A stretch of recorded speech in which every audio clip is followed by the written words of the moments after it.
Right ఇక Gandikota minor బాలిక హత్య కేసులో పోలీసులు కీలక ఆధారాలు సేకరించారు. ఈ కేసులో లోకేష్ పాత్ర లేదని గుర్తించారు. గండికోటలోకి వైష్ణవిని దించేసి లోకేష్ తిరిగి వెళ్లిపోయినట్లు సీసీ కెమెరాలో పోలీసులు గుర్తించారు. అయితే మృతురాలి అన్న సురేంద్ర మాత్రం వైష్ణవి సమాచారం కోసం కాలేజీ దగ్గరికి 2 సార్లు వచ్చినట్లు పోలీసులు గుర్తించారు. ప్రస్తుతం హత్య కేసు సురేంద్ర చుట్టే తిరుగుతుంది.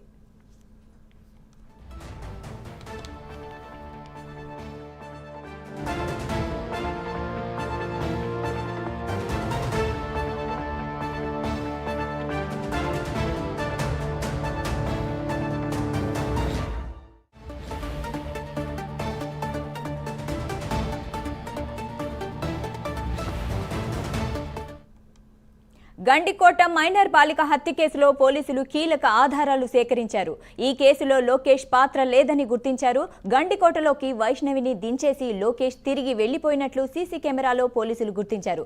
అయితే మృతురాలి అన్న సురేంద్ర మాత్రం వైష్ణవి సమాచారం కోసం కాలేజీ దగ్గరికి 2 సార్లు వచ్చినట్లు పోలీసులు గుర్తించారు. ప్రస్తుతం హత్య కేసు సురేంద్ర చుట్టే తిరుగుతుంది. ఈ విషయంపై మరింత సమాచారం మా ప్రతినిధి సుధీర్ అందిస్తారు. సుధీర్, చెప్పండి.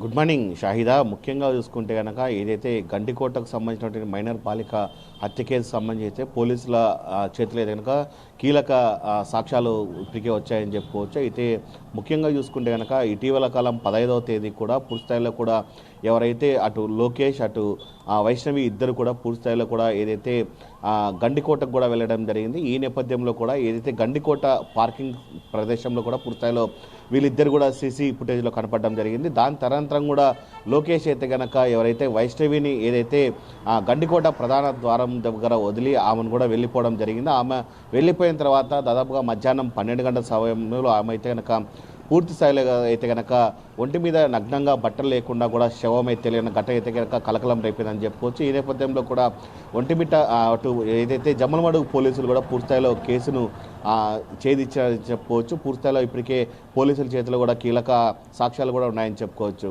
దీని అంతరం మనం చూసుకుంటే కనుక మొదటగా లోకేష్ పైన పోలీసులు అయితే కనుక పూర్తిస్థాయిలో అనుమానాలు వ్యక్తం చేశారు. అతని ఇంటి వద్దకు పోయి పోలీసులు అయితే కనుక అతన్ని ఆధీనంలో తీసుకొని అతని పూర్తిస్థాయిలో కూడా విచారించడం జరిగింది. విచారించిన అనంతరం కూడా పూర్తిస్థాయిలో ఏదైతే ప్రధానంగా ఉన్నటువంటి సీసీ కెమెరాలకు సంబంధించిన ఫుటేజ్కి సంబంధించిన దానిపైన కూడా పోలీసులు ఆధారపడడం జరిగింది.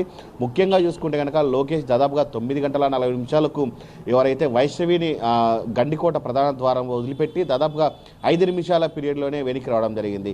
అయితే ఈ ఘటనకు సంబంధించి లోకేష్కి అయితే కనుక పూర్తిస్థాయిలో కూడా ఎటువంటి సంబంధం లేదని చెప్పి ఇప్పటికే పోలీసులు కూడా చెప్పడం జరిగింది.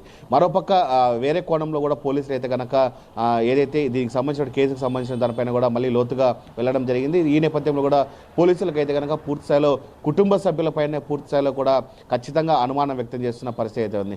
అయితే ఇటీవల కాలంలో మనం చూసుకోవచ్చు ఎవరైతే వైష్ణవికి సంబంధించినటువంటి పెద్దనాన్న కొడుకైనటువంటి సురేంద్ర కూడా పూర్తిస్థాయిలో గతంలో ఏదైతే గీతం కాలేజీ వద్దకు కూడా పూర్తిస్థాయిలో పలు అంశాలపైన కూడా అలాగే అక్కడ ఉన్నటువంటి వైష్ణవిని విచారించేందుకు కూడా 2 సార్లు కూడా అక్కడికి వెళ్ళిన పరిస్థితి ఉందని చెప్పుకోవచ్చు. అయితే దానికి సంబంధించిన సీసీ ఫుటేజ్లు కూడా పోలీసులు అయితే కనుక స్వాధీనం చేసుకోవడం జరిగింది. మరోసారి ఎవరైతే వైష్ణవి తల్లి అలాగే సురేంద్ర ఇద్దరు కూడా మరోసారి కాలేజీకి వెళ్ళడం జరిగింది. అయితే తమ పాప ఏదైతే ఆ మిస్సింగ్ కేసు అని పెట్టారో ఆ కేసుకు సంబంధించిన దాంట్లో కూడా అక్కడ కాలేజీ యాజమాన్యంతో మాట్లాడేది కూడా వాళ్ళు కూడా వెళ్ళడం జరిగింది. అయితే ఈ తతంగం అంతా చూసుకుంటే కనుక కేవలం ఎవరైతే సురేంద్ర ఉన్నారో ఆ సురేంద్ర చుట్టే ఈ కేసు అయితే కనుక పెద్ద ఎత్తున చిరుతుందని చెప్పుకోవచ్చు.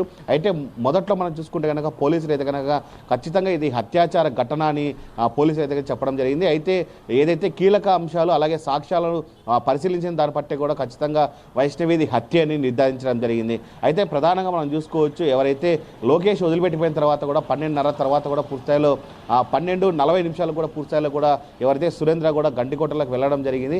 గండికోటలో వెళ్ళిన తర్వాతనే ఈ ఘటన జరిగిందని చెప్పి పోలీసులు అయితే కనుక ప్రాథమికంగా కూడా సాక్ష్యాలు కూడా తీసుకురావడం జరిగింది. నిన్నటి దినంగా మనం చూసుకుంటే కనుక ఎవరైతే రాయలసీమ డిఐజీ కొయ్య ప్రవీణ్ కూడా అక్కడికి వెళ్ళడం జరిగింది. ఆ పరిసర ప్రాంతాలన్నీ కూడా పరిశీలించడం జరిగింది. ఇప్పటికే ఆ కేసుకు సంబంధించిన నిజ నిజాలు కూడా ఆయన బయటపెట్టడం జరిగింది.